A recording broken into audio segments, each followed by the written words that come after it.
What's up guys, this is JamesBl0nde with OnRPG.com taking a second but more detailed look at Repulse from Aeria Games. This sci-fi first-person shooter takes place in the year 2088, way after the polar ice caps melted, and believe it or not, there is an epic backstory to this game, so check it out at the Repulse website. I'm pretty sure it was derived from when the game was formerly known as Genesis AD. But anyway, the first thing that's unique about this game is that I feel it's a controlled futuristic FPS. And what I mean by that is it allows players to utilize advanced technologies such as cloaking and booster jumps as a part of their special skills. However, the channels are set up to limit the game's action moves such as jumping off walls or boosting, so for those players that are looking for more of a generic first-person shooter, they have that option as well. The game does this in a way that allows you to choose your channel according to action mode first-person shooter or classic FPS, which is without any of the action moves. You can also choose Rookie Action Mode or Rookie Classic Mode.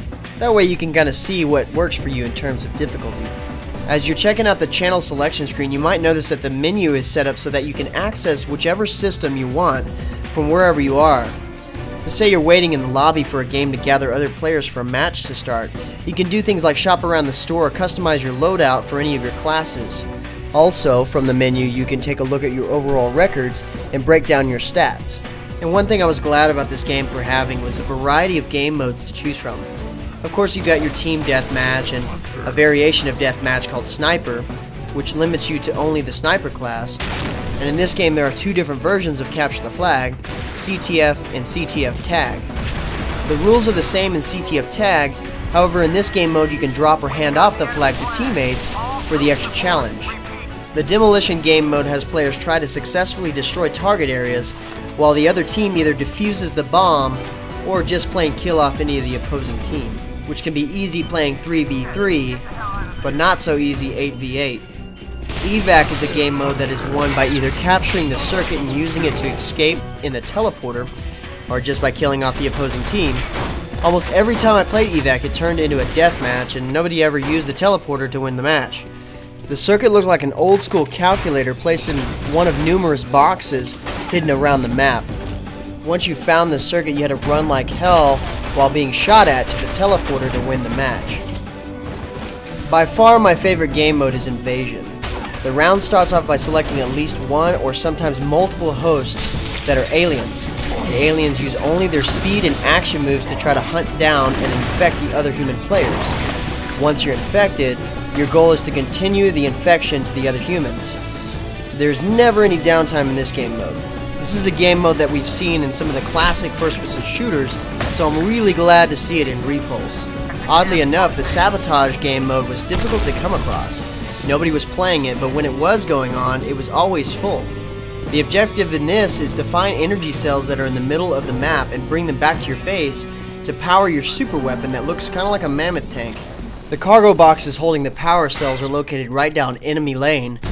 And in this game mode you have to destroy the cargo boxes to get the goods, so I found a shotgun came in handy. The Blaster game mode is great if you're looking for all-out madness. Or maybe you just want to alleviate some stress. Or maybe you just want to get a couple headshots with a knife.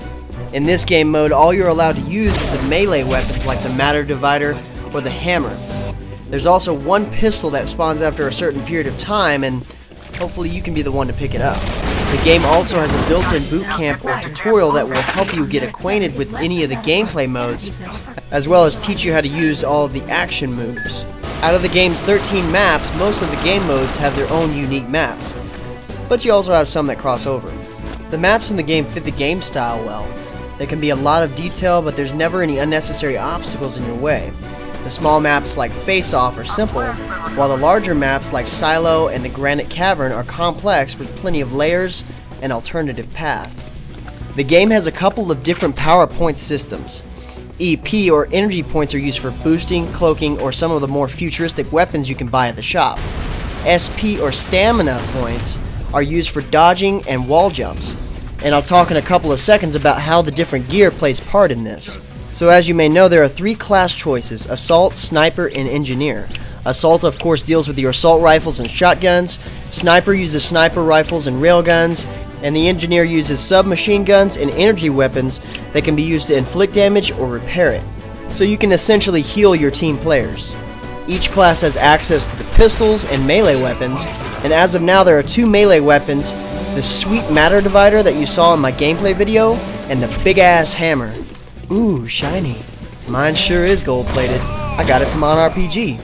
From the shop, the different backpacks you purchase differ based on a few different things depending on the class you choose. For example, if you're an assault class, the backpacks grant you the power to boost, and the difference between most of the packs are the amount of EP they use to boost, how much EP they hold, and the efficiency.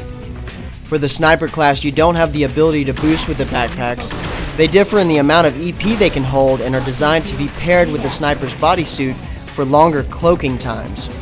As for the engineer, none offer boosting, and just like the sniper backpacks differ by the max EP they can carry and the efficiency. So if you're a sniper or engineer, you're going to want to choose a backpack with enough max EP and efficiency to support your cloaking as a sniper or special weapon as a sniper or engineer. No matter what class, the backpacks also have different amounts of slots available. Okay, so the bodysuits are special too.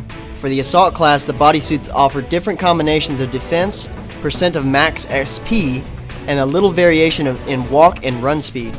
For the sniper class, the bodysuits provide a cloaking ability, but not all of the suits can cloak. You kind of trade off cloaking for dodging with sniper bodysuits, and there's more variation in the walk and run speeds with these suits. As for the engineer, the suits provide mainly speed, a little more SP than the assault suits, and a variety of different defenses. Have I lost you yet? It's easy to figure out, a little hard to convey, but adds for some nice class customization. Other items in the shop include mods. You can equip mods to guns that show that they can be modded, and the mods consist of optics, grenade launchers, and some futuristic add-ons that I didn't get a chance to try. You can also change your on-screen sight and purchase ways to change stats on your record, like disguise your rank, change your screen name, reduce penalty for exiting matches early, or even wipe your record. The payment system in the store is also nice. Almost everything can be purchased 2 ways, with credits earned from experience or area points which can be purchased online. There are only a few items that must be bought with strictly area points. And the store works off a time system. You can purchase items for 1 day all the way up to 30 days. Plus there's always some promo going on for deals. Overall, I had a blast playing Repulse. The maps are functional and offer variety, especially with the amount of game modes to play. This game's class customization would be an effective and a successful addition to any first-person shooter, and I think the developers made sure to include all the aspects of a good first-person shooter players are looking for, while adding futuristic action moves that you have control over. Well, that about sums up my impressions of Repulse. I suggest you give it a shot if you like first-person shooter games. It's free to play for everyone. If you're looking for more information about Repulse, you can head over to OnRPG.com from the link in the description below. But first, hit that like button. I'm JamesBl0nde. See you out there, gamers.